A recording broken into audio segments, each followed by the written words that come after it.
করছে আমাদের যে 1971 সালের স্বাধীনতা যুদ্ধে আমরা যে দেশ তৈরি করেছি, তাতে ঐক্য সৃষ্টি করেছি, 24-এর এই বিপ্লবে যে ঐক্য সৃষ্টি করেছি, সে ঐক্যের মধ্যে ভাঙন ধরাতে চায়, বিভিন্ন রকম কথা বলে, বিভিন্ন রকম কর্ম করে ভাঙন ধরাতে চায়। আমরা অত্যন্ত সচেতনভাবে এই ভাঙনের বিপক্ষে। আমরা বাংলাদেশ এক, আমরা সকল মানুষ এখানে যারা বাস করি ভূখণ্ডে, তারা আমরা সবাই এক, এবং এই ভূখণ্ডে বসবাস করি হিন্দু, মুসলমান, বৌদ্ধ, খ্রিস্টান এবং চাকমা, মারমা, উড়াও সবাই আমরা একই সঙ্গে শান্তিতে বসবাস করতে চাই।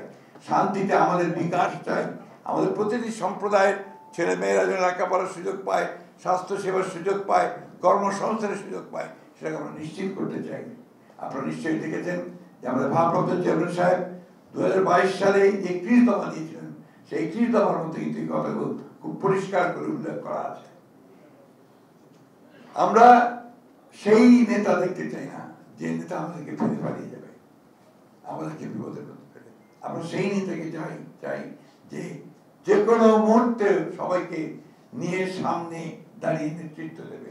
এই বিষয়গুলো আমরা অত্যন্ত গুরুত্বের সঙ্গে বিবেচনা করতে চাই। আমি সেই কথা বলি, আজকে কপিল এবং সোমনাথ বাবুর সঙ্গে আমার প্রথম কথা হয়, তারপরে আমরা আলাপ আলোচনার মাধ্যমে আজকে এখানে উপস্থিত হয়েছি, এই প্রেস কনফারেন্স করছি। বিশেষ করে আপনার সরকার আইন শৃঙ্খলা রক্ষাকারী বাহিনীকে আমরা দেখতে চাই না যে আপনারা আমাদের এই সংখ্যালঘু সম্প্রদায়ের মানুষদের কোনো রকম বিপদের মধ্যে ফেলছেন, কোনো রকম তাদের জন্য তৈরি করছেন বা কোনো রকম সমস্যা তৈরি করছেন। এটা আমি খুব স্পষ্টভাবে আপনাদের উদ্দেশ্য বলতে চাই।